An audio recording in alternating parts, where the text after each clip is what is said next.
to Andy and Harry.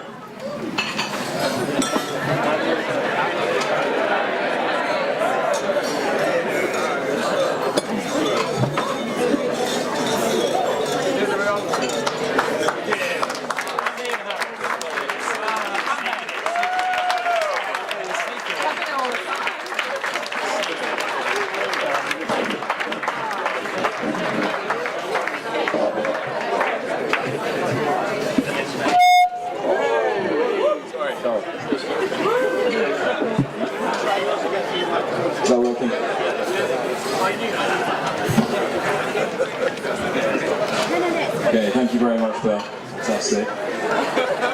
Now for the next two speakers. We have the privilege of knowing these guys for more than a decade, both of them. It's been a great privilege, obviously. And clearly, these two are amongst the highest caliber public speakers in the whole of Britain. Notwithstanding Natalie Bennett and Nigel Farage, of course.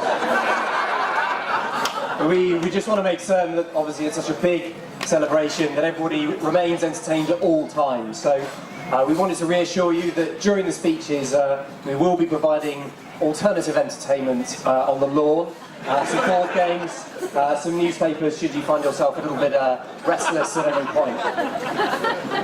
And just to give you some peace of mind, an expert from Debrett has confirmed to us that it's not rude to leave the marquee if nobody's laughed within the last 15 minutes. And we're not suggesting that this might happen, of course, we're just preparing for any eventuality. Now, everyone who knows our next speaker, the groom, will be fully aware that he is one of the greatest romantics of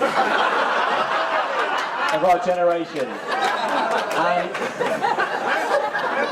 And word about his speech has travelled very widely today, I'm told. Apparently, mostly on Twitter, where the hashtag is ultimate romance.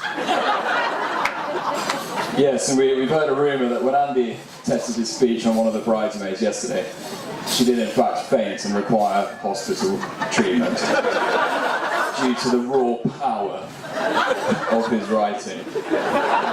Now, I don't want to preempt Andy's speech at all.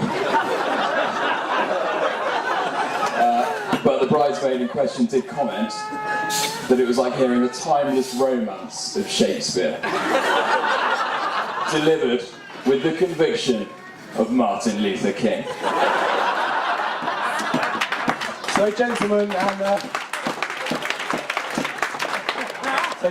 and particularly ladies, please make sure you're sitting in an upright position and that you are of a firm constitution. And please give a warm round of applause to the groom, Mr. Andrew William Shakespeare.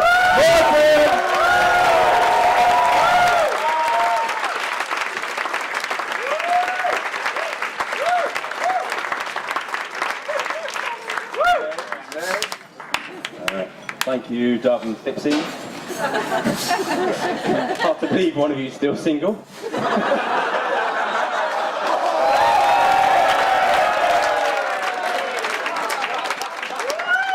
Just for clarity, I'm not talking about the Boris lookalike. It might surprise some of you. Hello everyone, and on behalf of my wife and I, a genuinely heartfelt thank you. There is a staggering number of people who we want to thank, so just in advance of yet another boring Andy Borton style list of thank yous, can I ask you to charge your glasses with whichever tipple most takes your fancy?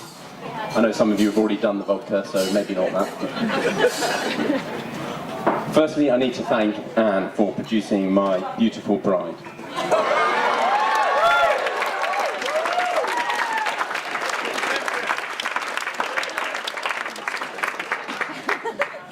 Your support and ideas have, in the most part, made a great contribution to today, and I speak on behalf of everyone when I say I cannot wait to try your cheesecake later this evening. This is going to be produced at about 10 o'clock, if you can hang around that long. Frankly, it's perhaps no surprise that it's your love of cheese and your ability to bosh out a 10-mile run casually every morning that meant that you were producing offspring which immediately attracted my attention.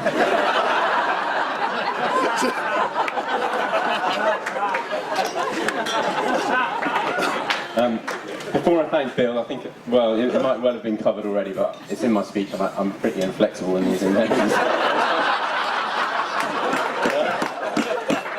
We're going to go with it. You haven't heard it already. I need to explain to the non-Durham University contingent that despite the obvious generational gap, that I do share something uniquely in common with the father of the bride. And it won't come to a great surprise to many of my friends who, if I'm being honest with myself, will know that, frankly, there's a very small chance of me ever getting success with the fairer sex, let alone someone as perfect as Harriet. So frankly, all I had available to me was to abuse a position of trust.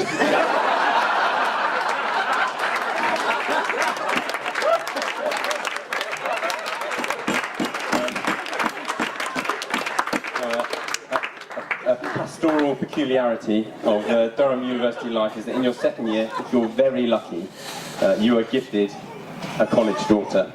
The idea being that it provides a mature, experienced point of contact for any first year worries or teething problems.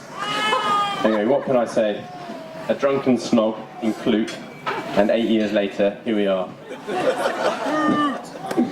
50, what can I say, but you've missed the trick there.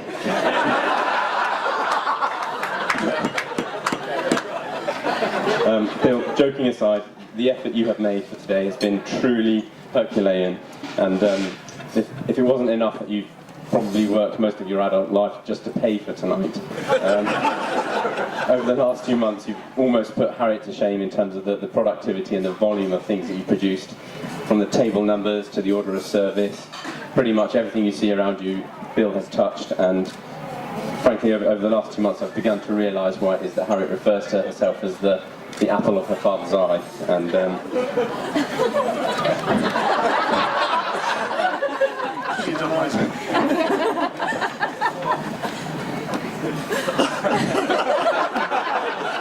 trying not to get bottom lip quiver again. Bill and I, you've both produced an immensely well-rounded family, and just for clarity, in case anyone's unsure, I do include Rupert in that statement.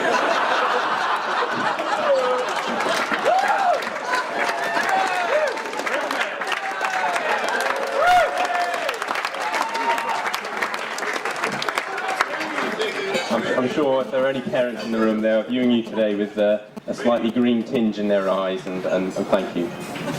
Mum and Dad, I'm sorry it turned out a bit too big for my boots, and frankly I think you probably need to blame the best man for that particular shade of my personality. But really, you've both sacrificed a huge amount for both me and Ben, and I do genuinely feel you've been shining examples for the way in which you ought to bring up a pair of children, so thank you.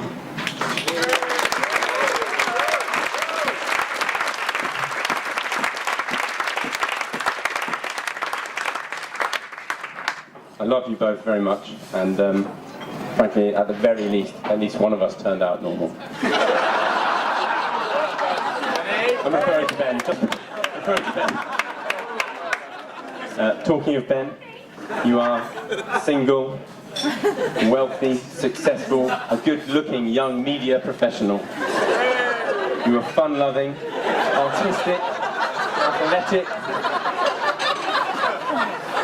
I'm sorry, I can't read your writing.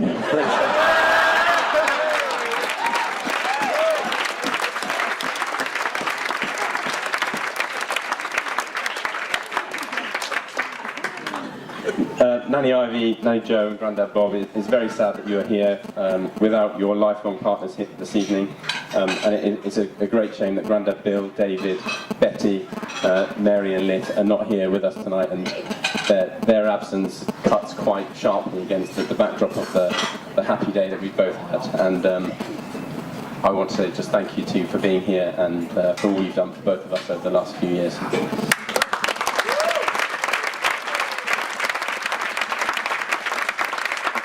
Nanny Ivy, in particular, you are perhaps the toughest, smallest, and most generous person I know, and I can frankly only hope to emulate these qualities if I ever am lucky enough to be a father or a grandfather in the years ahead, so thank you.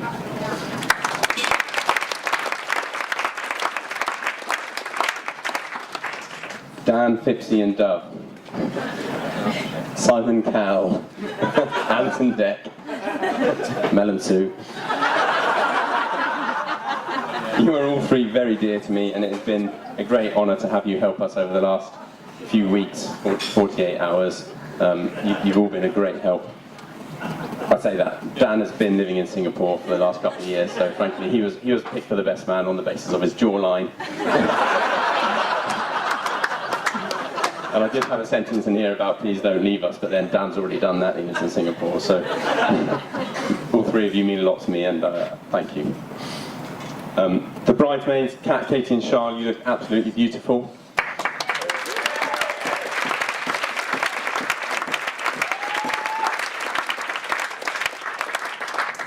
Harriet loves you all very much, and it's your frequent trips to Oxford for the dress fitting sessions that you've been to, and your immense help over the last 48 hours have really not gone unnoticed by me, and you've saved me a lot of bother, so there are plenty of other people I need to mention. Graham and Ems for your moral support in particular over the last week. Many of the people in the room will know that our honeymoon was supposed to be in Nepal, and now that Harriet knows this as well, I think in light of the very tragic events over the last week, it's only right for me to ask people to click onto the Juniper Trust website, and if you want to make a donation in light of that cause, then please speak to Graham or Ems, who are both Everest veterans, and you'll get a bit more detail about how to donate to that massive tragedy. Before I move on to the main event this evening, which is obviously my wife, then can I propose a toast to the bridesmaids, to the ushers, to family and our dearest friends who are all here tonight.